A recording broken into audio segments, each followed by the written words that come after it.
Saudara, tiga tersangka berinisial M, F, dan D terancam maksimal hukuman mati jika terbukti bersalah karena telah merampok dan membunuh Kapten Abdul Majid dan tim Bais PD pada Kamis lalu.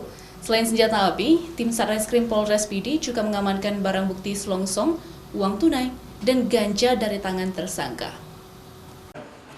Tim Satreskrim Polres PD Aceh berhasil menangkap pelaku penembakan Kapten Abdul Majid dan tim Bais PD dalam kurun waktu 2x24 jam. Ketiga tersangka ini ditangkap secara terpisah, namun masih dalam kawasan Kabupaten PD. Adapun ketiga tersangka berinisial M berperan sebagai pemilik senjata, F adalah eksekutor atau yang menembak korban, dan D adalah pengatur strategi. Tersangka M membujuk korban untuk bertemu dengannya di lokasi Lokpanah. Antara tersangka M dan korban merupakan teman dekat. Dan M mengetahui bahwa korban membawa sejumlah uang, sehingga memunculkan niat untuk melakukan aksi perampokan. M juga mengetahui bahwa korban merupakan anggota TNI. Sedangkan tersangka F dan D sudah menunggu di lokasi pertemuan dengan sebuah senjata api laras panjang dan langsung melancarkan aksi perampokan sesaat setelah korban tiba di lokasi.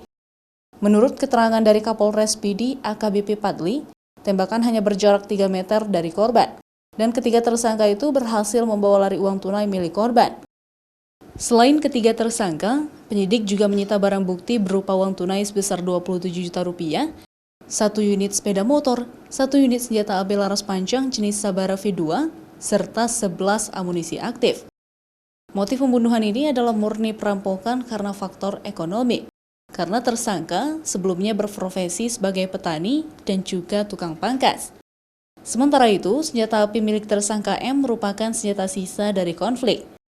Ketiga tersangka ini dijerat dengan pasal berlapis, di antaranya pasal 340 junto tentang pembunuhan, pasal 338 junto tentang pembunuhan berencana, pasal 365 ayat 4 tentang pencurian dengan kekerasan yang menyebabkan orang meninggal, serta KUHP junto Undang-Undang Darurat Nomor 12 Tahun 1951 tentang tindak pidana penggunaan senjata tajam.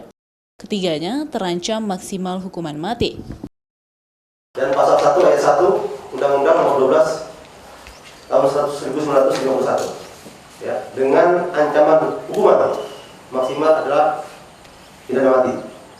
Pengungkapan terhadap kasus ini yang alhamdulillah bisa kami laksanakan dalam kurun waktu 2x24 jam sejak kejadian ya. Itu berkat kerjasama dari kami semua ya.